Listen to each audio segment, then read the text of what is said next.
Bismillahirrahmanirrahim. Assalamualaikum warahmatullahi wabarakatuh.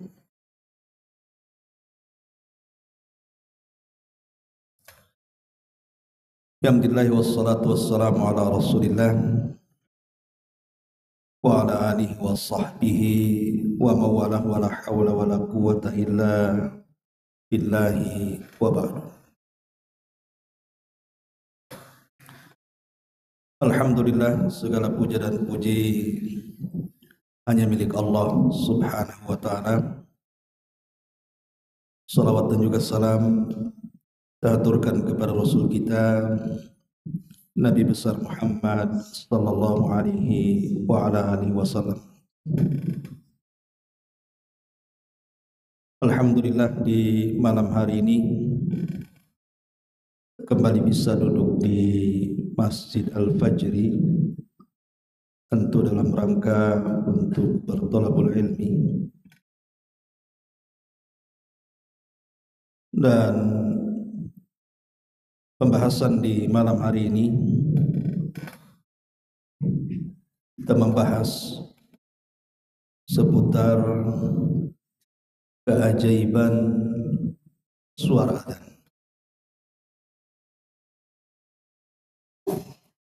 Ma'asyiral muslimin yang dimuliakan Allah subhanahu wa ta'ala, suara adzan ini bukan suara biasa. Karena disebutkan oleh para ulama bahwa suara adzan itu terkandung akidah kaum muslimin dan juga keimanan kaum muslimin. Makanya kalau kita melihat bagaimana sikap Nabi sallallahu alaihi wasallam ketika mendengar suara adzan, diceritakan oleh Ummul Mukminin Aisyah radhiyallahu anha,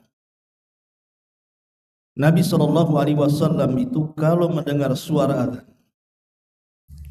maka seolah-olah dia tidak mengenal istri-istrinya, karena langsung keluar menuju panggilan adzan. Akan dikisahkan dalam riwayat yang lain, Nabi sallallahu alaihi wasallam terbiasa tidur separuh malam atau 2/3 malam dan bangun di akhir malam. Kemudian Nabi sallallahu alaihi wasallam terkadang berbaring sejenak.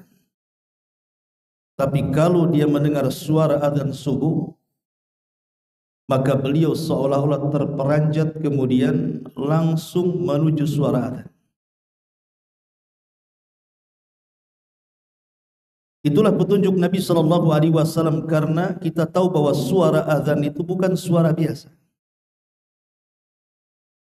Hanya ketika Allah subhanahu wa ta'ala berfirman, "Wa man ahsanu qawlan mimman da'a ila Allah."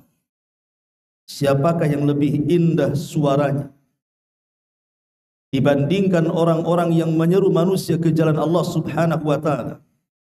Ahli tafsir mengatakan bahwa ayat ini turun kepada para muadzin, kepada orang-orang yang menyuarakan adzan.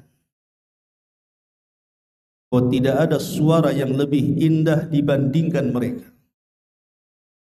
Maksudnya di sisi Allah subhanahu wa ta'ala, ya. Oh, di sisi manusia macam-macam. Ada yang suka dengan adzan, ada yang tidak suka, kan?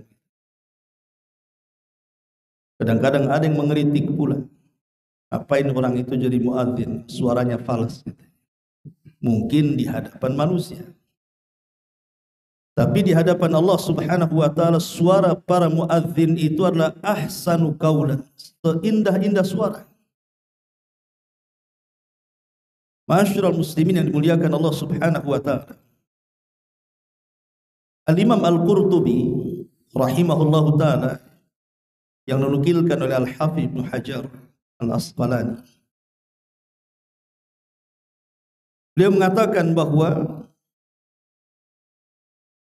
ada beberapa perkara kenapa azan itu disyariatkan. Pertama, dukhulul waktu, untuk menunjukkan masuk waktunya salat. Kemudian yang kedua, ad-du'a'u ilal jama'ah, seruan manusia untuk berkumpul atau bersatu. Dan yang ketiga, makanatus salat, menjelaskan tentang kedudukan salat. Dan yang terakhir, idharu syairin Islam, azan itu dalam rangka menampakkan syiar-syiar Islam. Makanya Nabi SAW apabila menyerbu sebuah kaum, Nabi itu kalau menyerbu sebuah kaum maka menyerbu biasanya di waktu subuh. Kalau dia mendengar suara azan di kaum yang akan diserbunya, maka Rasul tidak akan jadi menyerbu kaum itu, menunjukkan bahwa kaum itu adalah kaum yang sudah beragama Islam. Tapi kalau tidak terdengar suara azan, maka Rasul akan menyerbu. Dari sini sebagian para ulama mengatakan bahwa perbedaan negara Islam dengan negara kafir itu adalah suara azan. Jadi kalau di sebuah negara itu azan bersahut-sahutan, berarti negeri itu negeri Islam. Tapi kalau seandainya tidak ada suara azan di negeri itu, berarti negeri itu negeri kafir. Itulah sampai kemudian azan itu dijadikan syiar dari syiar-syiar Islam. Ma'asyiral muslimin yang dimuliakan Allah Azza wa Jalla, Umar bin Khattab radhiyallahu anhu saat tertusuk oleh seorang Abu Lulu al-Majusi. Umar itu kan meninggal sebabnya karena ditusuk oleh seorang Majusi. Jadi saat Umar menjadi imam salat di waktu subuh, Abu Lulu al-Majusi ini pura-pura salat di belakang Umar bin Khattab. Karena masjid di zaman itu kan gelap. Lain di zaman sekarang kan nampak orang-orang yang salat di belakang itu. Tapi di zaman itu namanya masjid gelap kan tidak tahu orang salat di belakang itu siapa. Lah Abu Lulu ini berpura-pura salat di belakang Umar. Setelah rakaat pertama, kemudian masuk ke rakaat kedua, tiba-tiba dia mengeluarkan pisaunya yang sudah dilumuri racun, kemudian dia menusuk Umar dari belakang dengan beberapa kali tusukan.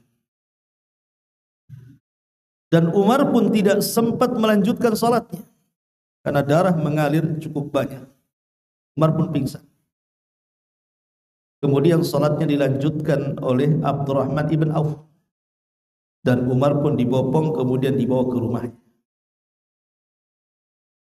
Saat pingsannya Umar bin Khattab radhiyallahu an, tidak ada yang tahu bagaimana cara menyadarkan Umar. Tapi putranya Abdullah ibn Umar radhiyallahu anhu tahu kebiasaan Amirul Mukminin Umar bin Khattab. Beliau sangat peka dengan suara azan. Makanya kemudian ketika telinganya Umar bin Khattab radhiyallahu an diingatkan dengan azan, langsung dia dari pingsannya langsung siuman. Bayangkan orang pingsan diingatkan dengan suara azan langsung bangun. Kemudian dia mengatakan, asallan nas, apakah manusia sudah salat? Karena Umar ingat bahwa dia tadi pingsan sewaktu salat. Maka orang-orang mengatakan, manusia sudah salat wahai Amirul Mukminin. Maka Umar mengatakan, la hadda fil Islam liman taraka shalah. Tidak ada bagian dalam Islam bagi orang yang meninggalkan salat. Syahidnya di sini bagaimana Umar bin Khattab radhiyallahu anhu ketika dia pingsan diingatkan suara azan langsung bangun. Luar biasa ya. Tapi di zaman sekarang ini orang tidak pingsan. Orang itu hanya tidur saja kan. Anggaplah waktu subuh. Tidur tidak pingsan. Dan suara adzan hari ini berbeda dengan suara adzan zaman bahula kan. Zaman dulu itu suara adzan ya orang naik ke menara. Suaranya terbatas. Kalau zaman sekarang ini kan pakai sound system. Pakai toa. Masjidnya berdekatan, musolahnya berdekatan. Bahkan suara ringtone handphone pun suara adzan. Kadang-kadang tidak bangun juga. Yang lebih parahnya sudah tidak pingsan, tidak tidur, dengar pula dia telinganya adzan. Tak juga datang ke masjid. Ada apa dengan telinga kaum muslimin ini? Masyarul muslimin yang dimuliakan Allah Azza wa Jalla. Kalau orang mau meresapi lafaz adzan ini, lafaz adzan saya katakan dari awal bukan lafaz biasa. Itu lafaz bagaimana kita diingatkan dengan kebesaran Allah Subhanahu wa taala, dengan keagungannya. Makanya orang yang mengenal tentang keagungan Allah pasti dia akan memuliakan adzan. Bahkan seorang ulama salaf namanya Rabi ibn Khaytham. Rabi ibnu Khaytham rahimahullah ta'ala. Allah takdirkan dia jatuh dari untanya. Kemudian patah kakinya. Dia pun terbaring sakit parah. Ketika Rabi ibn Khaytham ini mendengar suara adzan, maka Rabi ibn Khaytham mengatakan kepada putranya, "Gotong aku ke masjid. Aku ingin melaksanakan sholat." Putranya kepada ayahnya, "Wahai ayahku, orang sepertimu punya rukhsah untuk tidak ke masjid. Kau sakit. Punya keringanan, tidak usah ke masjid. Orang sakit itu kan boleh tidak berjamaah. Sholat di rumah sajalah." Tapi Rabi ibn Khaytham marah kepada anaknya dan mengatakan, "Tidakkah kau mendengar suara muadzin itu? Hayya 'alas salah, hayya 'alal falah. Mari kita salat, mari kita menang. Salahkah saya ingin menang bersama kaum muslimin? Gotong aku ke masjid." Maka anaknya pun menggotong Rabi ibn Khaytham, kemudian diletakkan di saf pertama, kemudian baru saja mendapatkan satu rakaat, ketika sujud Allah takdirkan tidak bangun lagi, alias meninggal di rakaat pertama. Meninggal husnul khatimah. Rabi ibn Khaytham rahimahullah ta'ala. Bahkan Fudail ibn Iyad rahimahullah ta'ala apabila mendengar suara azan baka, dia selalu menangis. Kemudian dikatakan kepada Fudail ibn Iyad, "Wa ma yubkika ya imam?" Kenapa anda menangis wahai imam? Maka Fudail ibn Iyad rahimahullah ta'ala mengatakan, "Aku teringat dengan kelak panggilan Allah pada hari kiamat." Begitulah para ulama salaf ketika mendengar suara azan. Ma'asyiral muslimin yang dimuliakan Allah Subhanahu wa taala. Ada beberapa sunnah yang ingin saya jelaskan kepada antum semuanya, khususnya bagi orang-orang yang mendengar suara azan, yang terkadang sunnah ini dilupakan. Yang pertama, kalau kita mendengar suara azan maka disunnahkan tardidul azan, mengulang suara orang yang sedang azan. Jadi kalau muadzin mengucapkan Allahu Akbar, kita katakan Allahu Akbar yang mendengarnya.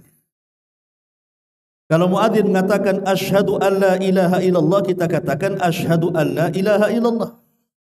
Kecuali dalam hayya 'alataini, hayya 'alas shalah dan hayya 'alal falah, jangan meniru, tapi katakan la haula wala quwwata illa billah.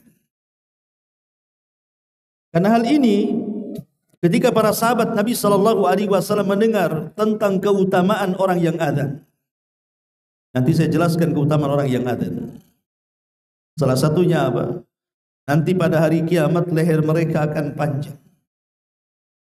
menunjukkan bahwa mereka dilebihkan dibandingkan yang lainnya. Artinya Allah Subhanahu wa taala muliakan orang-orang ahli azan itu pada hari kiamat. Jadi para sahabat Nabi SAW yang tidak berprofesi sebagai muadzin, mereka cemburu. Cemburu bagaimana para muadzin itu diberikan pahala yang luar biasa. Lalu kami yang tidak azan, kata para sahabat di hadapan Rasul, akan dapat apa? Maka Nabi SAW, kalian pun akan dapat hal yang sama dengan yang didapat muadzin. Dengan cara apa? Dengan cara mengulang lafaz orang yang sedang azan. Maka kita akan mendapatkan keutamaan orang yang azan. Kalau kita mengulang lafaz-lafaz orang yang sedang azan, kita ulang. Ini sunnah yang pertama. Kemudian sunnah yang kedua, setelah kemudian kita mendengar azan, kita disunnahkan untuk bersolawat. Bersolawat kepada Nabi SAW, dan seafdal-afdalnya salawat adalah salawat Ibrahimiyah. Tidak ada salawat yang lebih afdal dibandingkan salawat Ibrahimiyah. Apa salawat Ibrahimiyah? Salawat yang antum baca dalam tasyahud itu. Allahumma salli ala Muhammad wa ala ali Muhammad kama sallaita ala Ibrahim wa ala ali Ibrahim innaka Hamidum Majid. Allahumma barik ala Muhammad wa ala ali Muhammad kama barakta ala Ibrahim wa ala ali Ibrahim innaka Hamidum Majid. Itu disebut salawat Ibrahimiyah. Inilah salawat terafdal. Kalau antum ingin bersalawat, ambil salawat ini. Ini salawat yang paling afdal. Jadi selepas mendengar suara azan, langsung kita bersalawat. Bersalawat kepada Nabi SAW. Karena Nabi SAW mengatakan, man shalla alayya salatan wahidatan sallallahu alaihi atau sallallahu alaihi biha asyran, kata Rasul. Siapa yang bersalawat satu kali saja kepadaku, kata Nabi SAW, maka Allah akan bersalawat kepada kita 10 kali. Bayangkan salawatnya satu kali, tapi Allah bersalawat kepada kita 10 kali. Maknanya apa? Jadi kalau kita bersalawat kepada Nabi SAW, artinya kita meminta kepada Allah agar Rasul kita dipuji di hadapan para malaikat yang ada di langit sana. Ketika kita meminta agar Allah memuji Nabi kita, agar dipuji di hadapan para malaikat yang ada di langit sana, maka Allah akan memuji kita di hadapan para malaikat 10 kali. Kita akan menjadi selebritis langit. Di hadapan malaikat Jibril, Mikail, Israfil, Hamalatul Arsy dan malaikat-malaikat yang lainnya. Kita akan terkenal di langit. Itu kalau kita bersalawat satu kali itu. Allah akan memuji kita 10 kali di hadapan para malaikat. Ini sunnah yang kedua. Sunnah yang ketiga, kita disunnahkan untuk meminta kepada Allah Subhanahu wa taala kedudukan bagi Nabi. Kedudukan bagi Nabi kelak pada hari kiamat. Di mana kita disuruh untuk membaca Allahumma rabba hadhihi da'wati tammah was salatil qa'imah ati Muhammadanil wasilata wal fadilah wab'athu maqaman mahmudan allati wa'adta innaka la tukhliful mi'ad. Ini doa di mana kita meminta kepada Allah Subhanahu wa taala kedudukan yang mulia bagi nabi kita. Dan siapa yang membaca kalimat ini atau doa ini, apa kata Nabi SAW? Halat lahu syafa'ah yaumal qiyamah, maka dia akan mendapatkan syafaat Nabi SAW pada hari kiamat. Jadi doa azan itu jangan diremehkan. Itu sebab kita mendapatkan syafaat namanya. Karena nanti pada hari kiamat itu yang menyelamatkan kita cuma 2 saja. Pertama syafaat, dan yang kedua rahmat. Orang kalau mendapatkan syafaat selamat dia, tapi tidak semua orang dapat syafaat. maka ada kesempatan mendapatkan rahmat Allah Subhanahu wa taala. Kalau sudah tidak ada syafaat, berarti hanya ada rahmat Allah Azza wa Jalla. Maka jangan pernah remehkan doa selepas azan ini. Ini yang ketiga. Kemudian yang keempat, kita disunahkan membaca asyhadu an la ilaha illallah wahdahu la syarikalah wa anna Muhammadan abduhu wa rasuluh raditu billahi rabba wa bi Muhammadin nabiyya wa rasula wa bil islami dina. Setelah kita membaca dua tadi, baca dua ini. Asyhadu an la ilaha illallah wahdahu la syarikalah wa asyhadu anna Muhammadan abduhu wa rasuluh raditu billahi rabba wa bi Muhammadir rasula wa bil islami dina. Siapa yang membaca doa ini atau zikir ini, apa kata Rasul? Ghufira lahu dzambu, maka dosa-dosanya akan diampuni. Lihat, hanya membaca doa ini selepas azan saja bisa menjadikan dosa kita diampuni, ikhwan. Berarti fadilah orang setelah azan ini banyak, ikhwan. Banyak sekali kan begitu.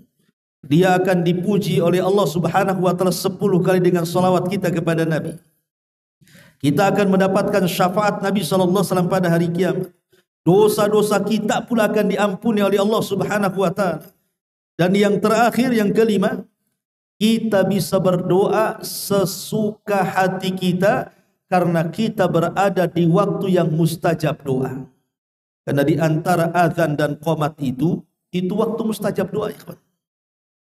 Kata Nabi SAW, ketika ada seorang laki-laki bertanya, "Ya Rasulullah, innal muadzinina yufaddilunana." Wahai Rasul, para muadzin itu mereka mendahului kami tentang keutamaan. Faqala an-nabiy sallallahu alaihi wasallam, maka Rasul mengatakan, "Qul kama yaqulun fa idzan tahaita fasal tu'tah," kata Rasul. Katakan persis seperti yang dikatakan muadzin, apabila selesai azan, mintalah sesuka hati kamu, maka Allah pasti akan mengijabah doa-doa. Karena di antara waktu yang sangat mustajab adalah di antara dua azan. Maksudnya azan dan qomat. Inilah di antara sunnah-sunnah. Artinya bahwa orang yang mendengarkan azan ini banyak keutamaan sebenarnya. Cuman terkadang karena tidak paham keutamaannya, malas pula kita membaca amalan-amalan ini. Padahal amalan-amalan ini luar biasa. Ya, berarti pertama, mengulang lafaz muadzin. Siapa yang mengulang lafaz muadzin, maka kita akan mendapatkan pahala seperti muadzin. Ini yang pertama. Yang kedua, bersalawat kepada Nabi SAW, dan seafdal-afdalnya salawatlah salawat Ibrahimiyah. Siapa yang salawat 1 kali kepada Rasul, Allah bersalawat 10 kali kepada kita. Ini yang kedua. Kemudian yang ketiga, membaca doa setelah azan. Allahumma rabba hadhihi da'wati tam. Siapa yang membaca doa ini, halat lahu syafa'ah yaumal qiyamah. Dia dapat syafaat lagi pada hari kiamat. Kemudian yang ketiga, membaca 2 kalimat syahadat. Asyhadu an la ilaha illallah wahdahu la syarikalah wa asyhadu anna Muhammadar Rasulullah raditu billahi rabba wa bi Muhammadir rasula wa bil islami dina. Allah ampuni dosa-dosa kita. Kemudian yang kelima, kita diberikan kesempatan untuk berdoa sesuka kita karena kita diberikan waktu mustajab doa. Bangga luar biasa. Ya. Orang yang mendengar azan itu banyak sekali keutamaan. Ma'asyiral muslimin yang dimuliakan Allah Subhanahu wa taala. Adapun keutamaan azan itu sendiri, pertama, disebutkan dalam hadis Nabi SAW, hadis yang dikeluarkan Imam Bukhari Muslim dari Abi Hurairah radhiyallahu anhu. Nabi mengatakan, "Lau ya'lamun nas ma fin nida'i was saffil awwal thumma lam yajidu illa an yastahimu alaihi lastahammu alaihi. Kata Nabi SAW, kalau seandainya manusia tahu tentang pahala besar di balik suara azan dan di balik saf pertama dalam solat, dan mereka tidak mendapatkan saf pertama kecuali harus mengundi, pasti mereka akan mengundinya. Dan para ulama salaf memang seperti itu. Mereka berlomba-lomba untuk mendapatkan saf pertama. Kalau sekarang mana ada berlomba-lomba? Yang ada masbuk semua kan begitu. Disuruh mengundi lagi, mana ada? Ini kan cerita ulama salaf. Makanya Rabi ibn Haytham yang tadi saya kisahkan biografinya sedikit, itu 40 tahun dia sudah di saf pertama sebelum azan dikumandangkan sampai meninggal. Rabi ibn Haytham itu rahimahullah ta'ala. Ya. Kemudian yang kedua, muadzin itu dia akan mendapatkan pahala orang yang solat dalam masjid itu. Jadi sebanyak orang yang solat di masjid itu, maka pahala mereka akan diberikan kepada tukang azan tanpa mengurangi pahala orang solat sedikit pun. Dalam hadis Nabi SAW mengatakan, al-muadzinu yughfar lahu mada sautihi wa ajruhu mithlu ajri man shalla ma'ah. Orang yang mengumandangkan azan akan diampuni dosanya sejauh suara yang dilantangkannya. Makin lantang, makin jauh suaranya, makin banyak dosa yang dihapuskannya. Dan dia akan mendapatkan pahala sebanyak orang yang sholat bersama dia. Kan enak muadzin itu. Bayangkan ya. Jangan remehkan itu profesi muadzin itu. Jadi kalau satu masjid ini yang sholat sampai 100 orang, berarti muadzin mendapatkan pahala 100 orang. Makanya berlomba-lomba untuk jadi muadzin. Kan itu. Dilihat bagaimana suaranya. Makanya suaranya diambil yang paling lantang. Di zaman Nabi SAW muadzin Rasul ada berapa? Ada 4. Muadzin Rasul itu ada 4. Pertama, Sayyidul Muadzinin, pemimpin para muadzin siapa? Bilal ibnu Rabah. Dia menjadi muadzin di Masjid Nabawi, Madinah. Kemudian yang kedua, Abdullah ibnu Ummi Maktum. Orangnya buta, tapi dia pakar Quran. Abdullah ibn Ummi Maktum itu orang buta pakar Quran, tetapi dimuliakan karena memiliki suara. Dia menjadi wakil Bilal dan menjadi muadzin di Masjid Nabawi. Kemudian yang ketiga, Abu Mahdhurah. Abu Mahdhurah itu sahabat yang diajarkan lafaz taswib, as-salatu khairun minan naum, ketika adzan subuh. Itu namanya Abu Mahdhurah. Dia seorang muadzin di zaman Rasul, dan Rasul menempatkan untuk menjadi muadzin di Masjidil Haram di Mekah. Kemudian yang keempat ada namanya Sa'ad Al-Qaradi. Sa'ad Al-Qaradi ini mantan budak yang dimerdekakan oleh Ammar ibn Yasir. Dan Ammar ibn Yasir ini keluarganya adalah orang yang mati syahid pertama dalam Islam. Ibunya Sumayyah dan ayahnya Yasir dibunuh Abu Jahal. Dan kedua orang tuanya adalah orang yang pertama syahid dalam Islam. Putranya namanya Ammar. Punya budak yang dimerdekakan namanya Sa'ad Al-Qaradi. Nah, Sa'ad Al-Qaradi ini dijadikan muadzin oleh Nabi SAW di Masjid Quba. Dan Masjid Quba itu masjid yang pertama dibangun Nabi sebelum membangun Masjid Nabawi. Rasul hijrah dari Mekah ke Madinah, singgah di Quba. Kemudian Rasul membangun Masjid Quba, itulah masjid yang pertama dibangun. Kemudian setelah 3 hari, Nabi sudah hanya meletakkan pondasinya, kemudian dilanjutkan oleh penduduk Quba, baru Rasul kemudian pindah ke kota. Kemudian membangun Masjid Nabawi. Lah di Masjid Quba ini Nabi SAW meletakkan Sa'ad Al-Qaradi menjadi muadzin, dan empat-empatnya memiliki suara lantang. Bilal ibn Rabah, Abdullah ibn Umi Maktum, Abi Mahdhurah, dan Sa'ad Al-Qaradi maula Ammar ibn Yasir radhiyallahu anhu. Ialah para muadzin di zaman Nabi SAW. Tapi yang terkenal adalah Bilal ibn Rabah. Kayak sampai hari ini kalau muadzin hilang bukan disebut namanya, mana Bilalnya gitu. Tak ada Bilal di sini, padahal namanya Udin, tapi dipanggil Bilal karena dia adalah pemimpin para muadzin. Bilal ibn Rabah radhiyallahu anhu. Kemudian yang ketiga, bahwa muadzin itu yughfar lahu mada sautihi. Jadi kalau dia yang nomor dua mendapatkan pahala orang yang solat bersama dia, maka yang ketiga dia akan diampuni dosanya sejauh suaranya. Dan yang keempat, orang yang muadzin itu lehernya akan dipanjangkan pada hari kiamat. Maksudnya bukan lehernya kayak jerapah begitu, tidak.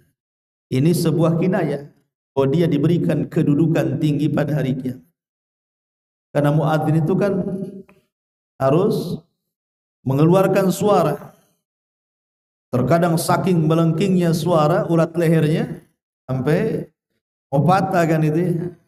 Makanya kemudian diunggulkan pada hari kiamat, kata Rasul, al-muadzinuna atwalun nas a'naqan yaumal qiyamah. Para muadzin itu adalah manusia-manusia yang paling panjang lehernya pada hari kiamat. Ada sebagian para ulama mentafsirkan ya memang panjang lehernya supaya mereka tidak tenggelam dengan keringat. Jadi kan nanti pada hari kiamat matahari didekatkan tuh. Kemudian ada yang tenggelam keringatnya satu lutut, ada yang satu pusar, ada yang satu dada gitu ya. Nah, para muadzin kepala mereka tidak akan tenggelam karena lehernya panjang. Ada juga yang mengartikan secara hakikat. Tapi ada juga yang mengatakan bukan secara hakikat, maksudnya leher panjang pada hari kiamat itu maksudnya kedudukan yang tinggi pada hari kiamat yang tidak diberikan kecuali kepada para muadzin. Kemudian yang kelima, setiap yang mendengar muadzin maka mereka akan menyaksikan keutamaan yang luar biasa. Karena yang mendengar suara azan kan bukan manusia saja. Yang mendengar suara azan itu jin juga dengar, hewan juga dengar kan gitu. Makhluk-makhluk di sekitar masjid itu kan dengar. Dalam sebuah hadis Nabi SAW mengatakan, disebutkan dari Al-Mazini dari bapaknya yang menghabarkan bahwa Abu Sa'id Al-Khudri radhiyallahu an berkata kepadanya, "Inni araka tuhibbul ghanama wal badiyah." Aku lihat engkau suka dengan kambing dan suka dengan al-badiyah, maksudnya gurun-gurun pasir. Fa idza kunta fi ghanamika, kalau engkau berada di kambing-kambingmu atau berada di padang pasirmu, maka kata Nabi SAW, fa'adzanta bis salati farfa sautak. Adzanlah walaupun sendirian, angkat suara. Ya. Kenapa? Kata Nabi SAW, fa innahu la yasma'u mada sautil muadzin jinnun wala insun wala syai'un illa syahidalahu yaumal qiyamah. Maka tidaklah suara muadzin yang melengking yang didengar oleh kalangan jin, oleh manusia, oleh binatang, oleh apapun dari makhluk-makhluk Allah yang ada di sekitarnya, kecuali mereka kelak akan menjadi saksi di hadapan Allah pada hari kiamat. Luar biasa, ya. Semua akan menyaksikan dia. Jadi para muadzin ini luar biasa pahala mereka, karena yang menyaksikan di hadapan Allah itu bukan manusia saja, jin akan menyaksikan dia. Kemudian binatang-binatang akan bersaksi untuk dia. Bahkan makhluk-makhluk yang lainnya pun akan bersaksi untuk dia. Termasuk juga suara muadzin ini memiliki kekuatan karena sanggup mengusir setan. Ya.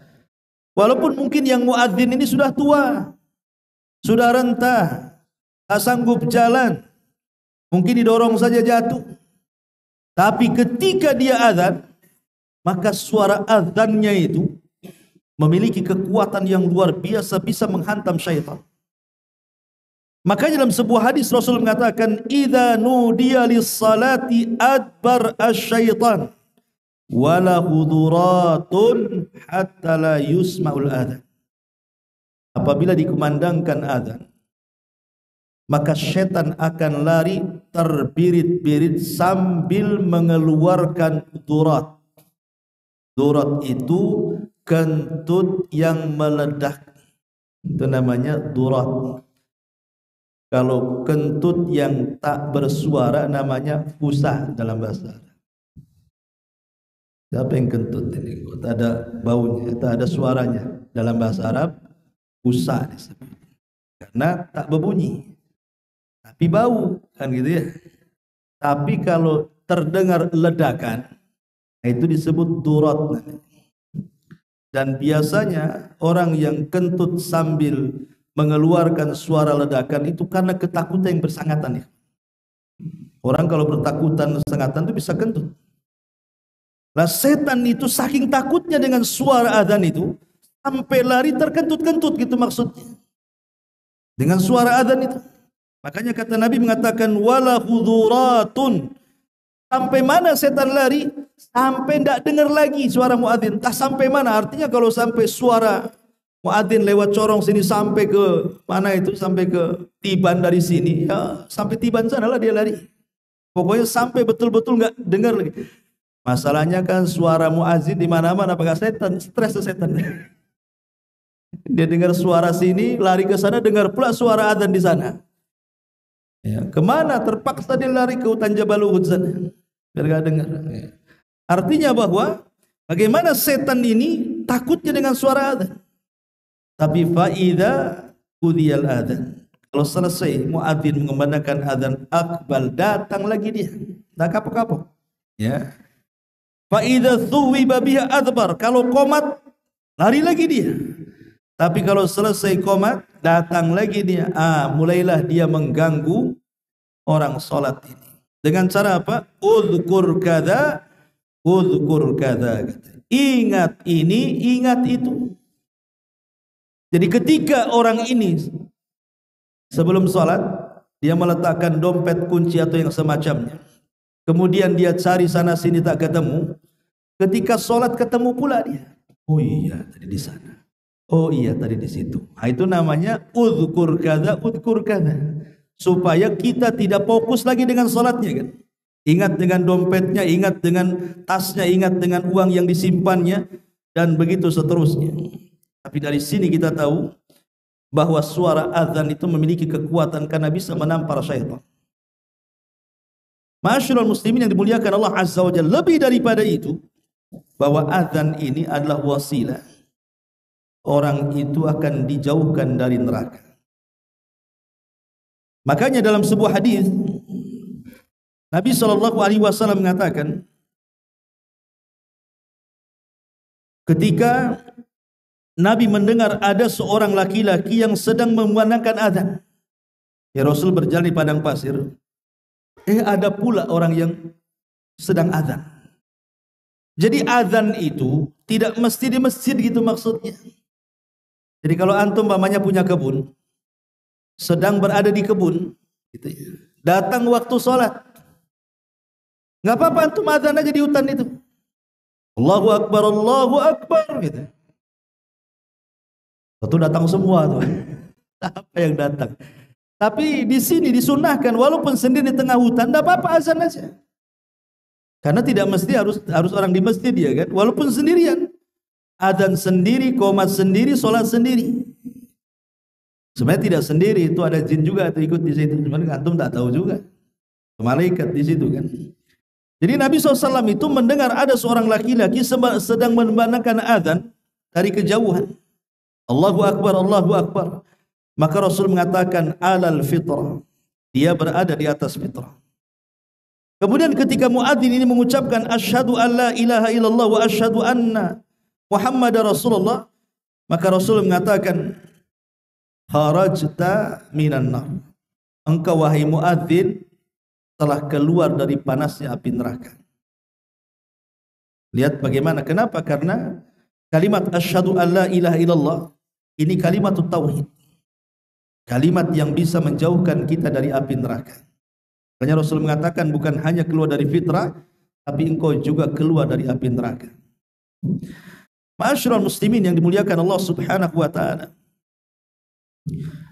Tetapi apakah semua salat itu ada azan? Kan tidak. Jadi azan itu hanya berlaku pada salat 5 waktu. Kemudian salat Jumat saja. Ingat ya, azan itu hanya berlaku di salat 5 waktu: zuhur, asar, maghrib, isya, subuh dan salat Jumat. Adapun salat-salat sunnah yang lainnya tidak ada azannya. Umpamanya salat jenazah enggak ada azan, salat Id enggak ada azan, salat istisqa enggak ada azan, salat duha enggak ada azan. Salat-salat sunnah itu tak ada azan. Ada di sana panggilan lain, tapi bukan seperti lafaz azan. Seperti umpamanya kalimat as-salatul jami'ah. As-salatul jami'ah yang Nabi SAW isyaratkan dalam salat gerhana. Jadi kalau seandainya ada gerhana, maka muadzin langsung ambil mic, kemudian memanggil orang dengan kalimat as-salatul jami'ah. Ambil mic, as-salatul jami'ah. Nanti orang datang. Dan ketika terjadi gerhana, bukan azan. Ya, itu pengganti azan seperti itu. Jadi azan itu hanya berlaku di salat 5 waktu dan salat Jumat saja. Baik, ma'asyiral muslimin yang muliakan Allah Azza wa Jalla, sedikit kita akan bicara soal al-athar al-imaniyah. Pengaruh-pengaruh keimanan dalam lafaz azannya. Dalam lafaz azan itu, ikhwatu fillah muliakan Allah Azza wa Jalla, kita tahu bahwa orang yang azan itu kan memulai dengan takbir. Allahu Akbar, Allahu Akbar. Umar bin Khattab radhiyallahu anhu mengatakan, qaulul abdi Allahu Akbar khairun minad dunya wa ma fiha. Kata Umar bin Khattab radhiyallahu anhu, ucapan seorang hamba ketika mengucapkan Allahu Akbar itu lebih baik daripada dunia dan isinya. Jadi kalimat Allahu Akbar ini bukan kalimat biasa. Karena itu kalimat mengecilkan kita di hadapan Allah. Bahwa Allah itu besar, kita ini kecil. Logika. Antum naik pesawat di Hang Nadim sini. Pesawat ini kan naik ke atas. Antum duduk di sebelah jendela pesawat. Antum tengoklah ke bawah tuh. Kita lihat bandara yang begitu besar ketika kita masuk kan. Pesawat naik sedikit saja, bandara makin mengecil. Makin mengecil kan itu. Bahkan Pulau Batam saja, kalau pesawat makin naik ke langit, makin kecil pula Pulau Batam itu. Bahkan makin tinggi makin gak kelihatan. Lah kalau pulau sebesar Pulau Batam saja, ketika kita melihat dari ketinggian makin kecil, macam mana pulau sebesar itu makin kecil kalau dipandang dari ketinggian, macam mana kita pula yang ada di situ tuh? Makin tak nampak lah. Nah kalau itu terjadi, bahwa kita ini kecil di hadapan pesawat yang meninggi ke langit, bagaimana Allah Subhanahu wa taala? Allahu Akbar. Allah Maha besar daripada itu. Makanya ketika Rasul bicara soal perbandingan bumi dengan langit, apa kata Rasul? Seperti antum melempar cincin ke padang pasir. Cincin itu buminya, padang pasir itu langitnya. Dan kalau kita satukan tuh langit dengan bumi itu, kemudian kita bandingkan besarnya dengan kursi Allah. Kursi itu artinya tempat berpijaknya kedua kaki Allah. Maka kata Rasul, sama seperti cincin dilempar ke padang pasir. Cincin itu bumi langitnya, kursi itu padang pasirnya. Dan kalau kita gabungkan nih, kursinya, langitnya, buminya, dibandingkan dengan arsy Allah Subhanahu wa taala, maka itu sama dengan melempar cincin di tengah padang pasir. Cincin itulah kursi, langit dan buminya, sementara arsy Allah Subhanahu wa taala itu padang pasirnya. Macam mana dengan penciptanya? Allahu Akbar. Allah lebih besar dibandingkan makhluk yang diciptakan. Jadi kalimat Allahu Akbar ini bukan kalimat biasa. Makanya ketika kemudian kita mengucapkan Allahu Akbar dalam azan itu, setan menjadi kecil kan? Bahkan lari karena ketakutan. Bahkan kalimat itulah yang menyemangati para mujahidin di zaman para salaf. Para sahabat Nabi SAW kalau mereka berjihad untuk membesarkan mereka dan menganggap lemah musuh, maka mereka akan bertakbir Allahu Akbar. Dengan kalimat itulah terasa mereka dapat kekuatan. Allahu Akbar. Tapi untuk jihad, demo Allahu Akbar. Jadi ini maksudnya berjihad. Berjihad di jalan Allah Subhanahu wa taala. Kan ini repot di negeri kita ini. Ada orang demo, yang pro, yang kontra demo juga. Sama-sama Allahu Akbar pula pada satu ini kan yang benar Allahu Akbar.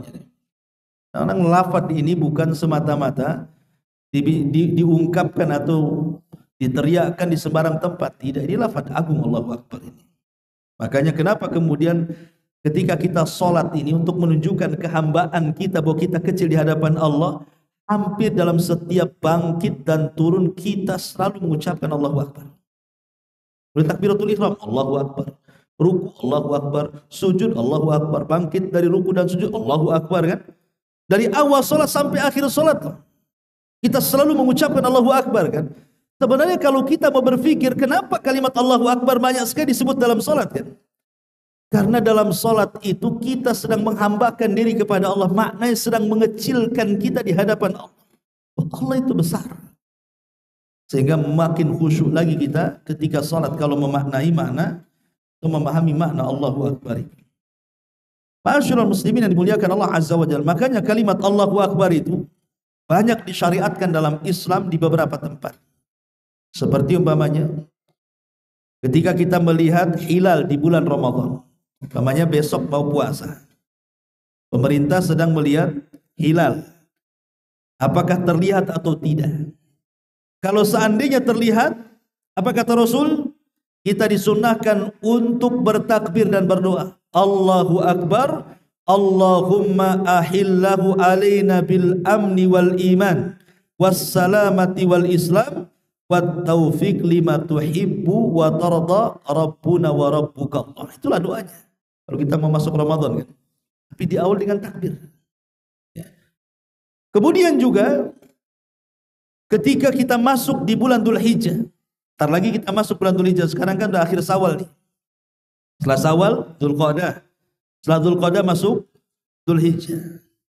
Lah di 10 awal bulan Dzulhijjah itu disunnahkan kita banyak bertakbir. Sudah mulai bertakbir itu kayak takbir lebaran. Allahu Akbar, Allahu Akbar, Allahu Akbar, la ilaha illallah, Allahu Akbar walillahil hamd. Itu sudah mulai disunnahkan di awal Dzulhijjah sampai di 10 awal Dzulhijjah, 10 hari. Sunahkan bertakbir. Ataupun ketika Idul Fitri, Idul Adha, di malam hari Idul Fitri, Idul Adha, kita disuruh bertakbir.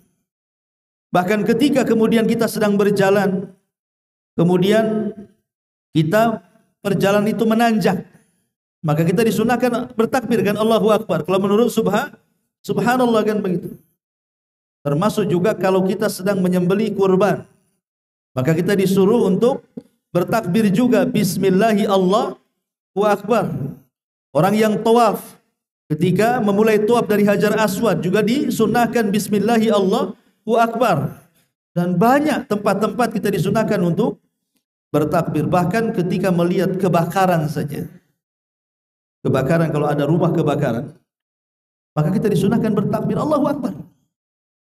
Ya, kata Nabi SAW dalam sebuah hadis, apa kata Nabi SAW? Idza ra'aitumul hariq fakabbiru fa inna takbir yudfi'u. Kalau engkau melihat ada rumah kebakaran, maka bertakbir. Ya sambil pakai air lah. Takbir aja ya enggak padam-padam airnya. Apinya kan itu. Maksudnya sambil nyiram ke tempat api itu sambil bertakbir, karena takbir itu terkadang bisa memadamkan. Jadi kalau rumah kebakaran gitu ya, sambil bertakbir itu sambil dipadamkan dengan air. Maka itu bisa memadamkan kata Nabi. Ma'asyiral muslimin yang dimuliakan Allah Subhanahu wa taala. Kemudian dalam azan juga ada namanya lafaz syahadatain. Lafaz tauhid, asyhadu an la ilaha illallah wa asyhadu anna Muhammadar Rasulullah. Lafaz tauhid ma'ruf. Ya. Kalimat la ilaha illallah ini bukan kalimat biasa, ya, tapi kalimat yang menyebabkan akhir seseorang kalau melafadzkan kalimat itu dijamin masuk surga. Man kana akhiru kalamihi la ilaha illallah dakhulal jannah. Siapa yang akhir ucapannya kalimat la ilaha illallah dijamin masuk surga. Kan itu tanda husnul khatimah. Jadi kalimat la ilaha illallah luar biasa. Sampai disebutkan dalam perkataan yang indah dari Al-Imam Ibnul Qayyim rahimahullahu taala. Apa kata beliau? Ma dufi'at syada'idud dunya bimithli tauhid wa da'watu dhinnun allati ma da'a biha maqrubun illa farrajallahu qurbahu bit tauhid. Tidaklah kesulitan-kesulitan dunia bisa dihadapi seperti menghadapi kesulitan itu dengan tauhid. Dan dengan doanya Nabi Yunus alaihi salatu wassalam, di mana seseorang berdoa dengan doanya Nabi Yunus dalam kondisi sulit, pasti Allah Subhanahu wa taala akan lapangkan keadaannya. Orang yang bertauhid itu, ikhwan, tidak akan susah hidupnya. Kenapa orang itu bisa susah menghadapi masalah? Karena tidak ada tauhid dalam hatinya. Contoh saja umpamanya, salah satu bentuk tauhid adalah tawakal. Orang yang bertawakal kepada Allah Subhanahu wa taala dalam segala hal, hidupnya tidak akan susah. Kenapa? Karena dia punya Allah Subhanahu wa taala. Baik dia susah, baik dia senang, dia gantungkan hidupnya kepada Allah Subhanahu wa taala. Umpamanya dia susah, mungkin susah ekonomi, susah kesehatan, susah apalah, banyak masalah kesusahan di dunia ini. Dia akan berpikir bahwa di balik kesusahan itu pasti ada hikmah. Karena yang membuat susah juga Allah. Tidak mungkin Allah itu akan menimpakan sebuah musibah di luar kendali kita, di luar hal yang kita tidak bisa menghadapinya. Pasti kita bisa menghadapinya. Artinya ketika kita bertawakal kepada Allah Azza wa Jalla, semua menjadi terang, itu maksudnya. Kemudian juga dalam lafaz azan itu ada seruan untuk sholat dan seruan untuk menang. Seruan untuk sholat, karena memang sholat itu adalah seafdol-afdolnya amal. Perkara yang pertama dihisab oleh Allah adalah sholat. Bahkan sholat itu bentuk munajat kita dengan Allah. Kita akan berjumpa dengan Allah itu di 4 tempat. 2 di dunia, 2 di akhirat. Pertama di dunia ketika sholat, itu hakikatnya kita sedang berjumpa dengan Allah. Kalau Anda hendak menjumpai Allah di luar sholat, maka sulit berjumpa. Tapi kalau ingin berjumpa dengan Allah, sholat. Disitulah perjumpaan kita dengan Allah. Mana dalilnya? Allah mengatakan dalam Al-Quran, wa innaha lakabiratun illa alal khashiin. Sholat itu berat, ya berat, kecuali bagi orang-orang yang khusyuk, ringan. Siapa orang yang khusyuk? Alladzina yadunnuna annahum mulaqu rabbihim. Orang-orang yang yakin dalam sholatnya dia sedang berjumpa dengan Allah. Jadi sholat itu hakikatnya sedang berjumpa dengan Allah. Makanya ketika kita mengucapkan surah Al-Fatihah, setiap ayat dalam surah Al-Fatihah itu Allah jawab. Jadi kalau kita mengucapkan Alhamdulillahirabbil alamin, maka Allah akan katakan hamidani abdi. Kalau kita katakan Ar-Rahman Ar-Rahim, maka Allah akan katakan asna alayya abdi. Kalau kita katakan Maliki Yaumiddin, Allah katakan majjadani abdi. Kalau kita katakan iyyaka na'budu wa iyyaka nasta'in, maka Allah katakan hadza baini wa baina abdi wa li abdi ma sa'al, dan begitu seterusnya. Jadi setiap lafaz itu ada jawabannya itu. Seolah-olah kita sedang berdialog dengan Allah dalam salat kita itu. Makanya salat itu pertemuan kita dengan Allah. Disitulah kita bisa mengadukan semua perkara kita dengan Allah Subhanahu wa taala. Adapun seruan hayya 'alal falah, maksudnya keselamatan di sini, ya keselamatan karena yang bisa menyelamatkan kita adalah dengan salat. Di dunia ataupun di akhirat. Dan Allah subhanahu wa ta'ala dalam azan juga kemudian diakhiri dengan takbir, kembali diingatkan tentang kehambaan kita di hadapan Allah bahwa ini kecil dan Allah itu besar. Kalau kita menganggap kecil Allah itu besar, maka pasti kita akan mengagungkan Allah.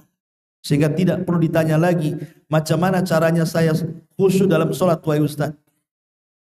Maka cara khusyuk dalam sholat itu agungkan Allah. Kalau kita sudah bisa mengagungkan Allah, maka tidak perlu bertanya bagaimana cara khusyuk dalam sholat. Nanti khusyuk dengan sendirinya. Kalau orang mampu mengagungkan Allah subhanahu wa ta'ala. Wallahu a'lam bishawab. Inilah diantara faedah dari suara muadzin dan ada manfaatnya. Subhanallah bihamdika asyhadu an la ilaha illa anta astaghfiruka wa atubu ilaik. Allahu. Oh, ada pertanyaan. Boleh.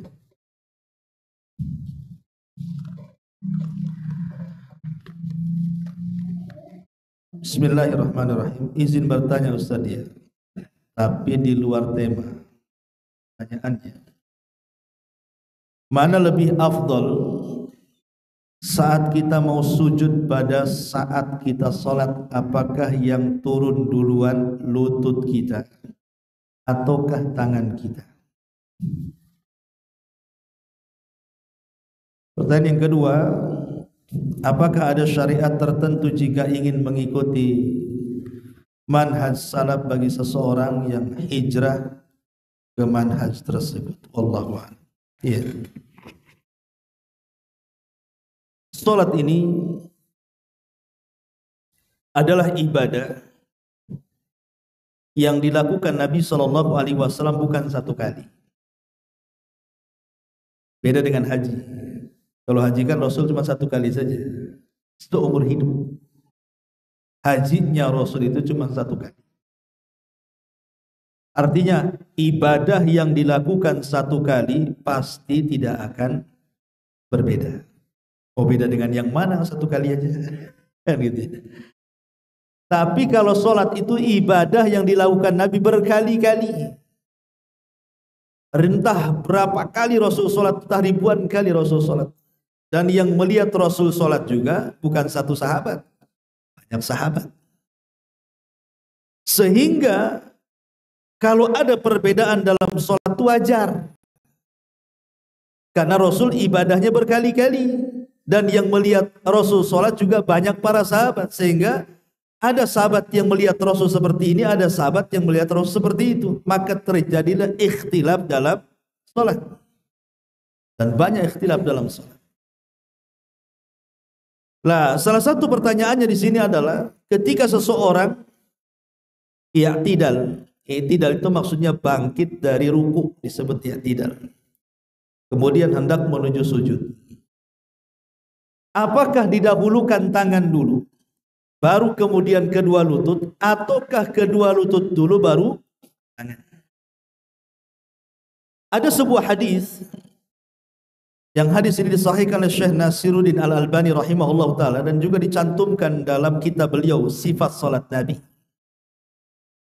bahwa kita tidak boleh duduk, maksudnya posisi berdiri ke duduk seperti duduknya unta. Seperti duduknya unta. Sehingga dari hadis ini menjadi polemik. Unta itu kalau duduk dari berdiri, itu yang duluan kaki depan atau kaki belakang? Itu maksudnya. Karena kita tidak boleh menyerupai unta kan. Ada yang mengatakan bahwa unta itu kalau duduk, itu kaki belakang dulu. Baru setelah kaki belakang duduk, baru kaki depan. Artinya karena kita disuruh menyelisih unta, berarti jangan lutut dulu, tapi tangan dulu, gitu maksudnya. Tapi sebagian para ulama tidak juga. Ada juga unta itu yang duduk depan dulu baru belakang.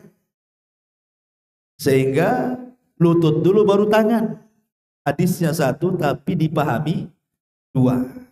Itu maksudnya. Ya. Sehingga terjadi polemik para ulama. Kalau Syekh Albani rahimahullahu ta'ala memandang bahwa tangan lebih dulu dibandingkan lutut. Tapi ulama yang lain, ulama-ulama Saudi, ya, rata-rata Mereka menganggap justru lutut dulu baru tangan. Intinya bahwa ini masalah khilafiyah. Anda mau yang tangan dulu ya silahkan, mau lutut dulu ya silahkan, karena dua-duanya juga ada hujahnya. Dan ini masalah furu, ya, masalah furu itu al-amru fihi wasi, perkaranya luas, tidak boleh saling menyalahkan. Namanya masalah furu. Ya boleh tangan dulu, boleh kaki dulu. Tergantung antum lebih yakin kepada pendapat siapa. Adapun yang mengatakan tentang syarat masuk kepada manhaj sunnah ini, apa? Tidak ada syarat-syaratnya. Yang penting kita sudah ada keinginan untuk mengembalikan agama ini kepada Al-Quran dan Sunnah sesuai dengan pemahaman salaful ummah. Itu sudah ada niat baik untuk berpindah manhaj. Karena ada orang-orang yang kemudian menyalahkan, mungkin ada sebagian saudara kita ini belum menjalankan beberapa sunnah, langsung dikatakan, nah itu bukan orang sunnah. Contoh umpamanya dia masih isbal, belum mampu untuk memotong bukan kakinya ya, potong celananya di atas mata kaki. Atau mungkin masih suka mencukur janggut, atau masih menggunakan pakaian-pakaian ya kaos biasa, itu seharusnya belum pakai gamis. Bukan itu ciri-ciri orang yang bermanhaj sunnah, itu bukan itu. Tapi orang yang ingin mengikuti manhaj sunnah itu artinya kalau pemikiran dia sudah mau kembali kepada Al-Quran dan Sunnah yang sesuai dengan pemahaman salaful ummah. Pemikiran itu sudah bagus itu. Makanya Imam Ahmad, kalau antum baca kitab Usulus Sunnah, Usulus Sunnah li Imam Ahli Sunnah wal Jamaah, Imam Ahmad ibn Hanbal rahimahullah ta'ala. Dalam poin pertama dalam kitab Usulus Sunnah itu apa? Wa min usulis sunnati at-tamassuk bima kana alaihi ashabun nabi sallallahu alaihi wasallam wal iqtida'u bihim ila akhir bla bla bla bla. Dan itu disatukan dalam poin pertama. Kata Imam Ahmad dalam kitab Usulus Sunnah, termasuk pondasi ahli sunnah wal jamaah adalah seseorang itu mampu untuk tamasuk. Tamasuk itu berusaha untuk berpegang teguh dengan apa yang dilakukan oleh para sahabat Nabi SAW dan berusaha mencontoh mereka. Kenapa Imam Ahmad tidak mencantumkan poin pertama berpegang kepada Quran dan Sunnah, tapi malah mengatakan berpegang kepada pemahaman para sahabat dan mengikuti mereka? Kok nggak dicantumkan berpegang pada Quran Sunnah? Bukankah itu pondasi pertama Quran Sunnah? Maka para pensyarah kitab ini mengatakan, kenapa Imam Ahmad tidak mengatakan seperti itu? Karena ma'ruf, orang Islam itu pasti berpegang dengan Quran dan Sunnah. Makanya Imam tidak menyebutkan. Kan ini perkara ma'ruf. Kalau orang Islam pasti kembali ke Quran dan Sunnah. Tapi apakah kemudian kembali kepada Quran dan Sunnah cukup? Tidak. Makanya Imam Ahmad membuat poin pertama, Quran Sunnah itu harus yang dipahami para sahabat dan berusaha mencontoh mereka. Kenapa demikian? Satu, karena para sahabat itu berguru dengan Nabi, melihat langsung, tidak mendengar kayak kita. Kita kan mendengar kabar, hadis-hadis Nabi dicetak, dibaca ataupun ditulis, tapi mereka kan melihat Nabi langsung. Sehingga mereka karena melihat Nabi langsung lebih paham mereka dibandingkan kita. Karena kalau ada kesalahan turun wahyu menegur mereka. Yang kedua, mereka pakar bahasa Arab. Dan Islam ini berbahasa Arab, Quran bahasa Arab, hadis Nabi bahasa Arab, dan ucapan para sahabat bahasa Arab. Jadi ucapan Rasul langsung paham para sahabat itu. Dan mereka yang menyaksikan langsung turunnya wahyu, di mana wahyu turun, untuk siapa wahyu turun, dalam rangka apa wahyu turun, mereka tahu semuanya. Makanya mereka lah yang paling paham dengan ucapan Nabi dan perbuatan Nabi. Maka kita ikut kepada mereka. Lah Imam Ahmad mengatakan at-tamasuk itu artinya cukup kita ini memiliki pemahaman ingin kembali kepada Quran dan Sunnah sesuai dengan pemahaman salafus ummah, itu sudah dikatakan ahli sunnah wal jamaah. Dan Imam Ahmad tidak mengatakan kalimat at-tamassuk dengan kalimat al-amal. Imam Ahmad tidak mengatakan al-amalu, beramal dengan apa yang dilakukan para sahabat, karena kita tidak sanggup beramal seperti yang diamalkan mereka. Sanggup kita mengamalkan apa yang diamalkan para sahabat? Tidak akan sanggup. Makanya menggunakan kalimat tamasuk cukup mengembalikan perkara itu kepada para sahabat Quran dan Sunnah, itu sudah masuk kepada manhaj Sunnah.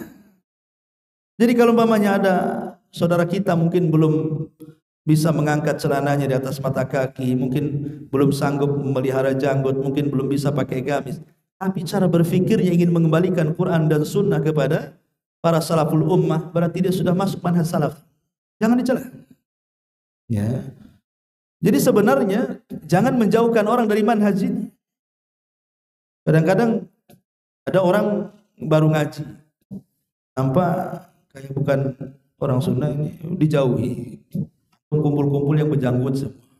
Ini Pajero pasukan jenggot Rasul sini. Yang ini enggak, ya, nampaknya bukan orang Sunnah. Bukan begitu, bukan itu ciri-ciri ahli Sunnah. Ya, kita doakan saja kalau memang dia belum mengangkat kakinya, mudah-mudahan dia sambil nasihati. Ini isbal tidak boleh kan gitu. Ini tolonglah pakai pakaian yang syar'i dan begitu seterusnya, nasihati. Tapi kalau sudah dia mau mengembalikan agama kepada pemahaman para sahabat, berarti dia sudah mulai ke manhaj salaf itu namanya. Ya, rangkul mereka supaya bisa menjalankan lebih banyak lagi sunnah Nabi sallallahu alaihi wasallam. Wallahu a'lam bishawab. Ini yang bisa saya sampaikan. Subhanallah bihamdika asyhadu an la ilaha illa anta astaghfiruka wa atubu ilaik. Assalamualaikum warahmatullahi wabarakatuh.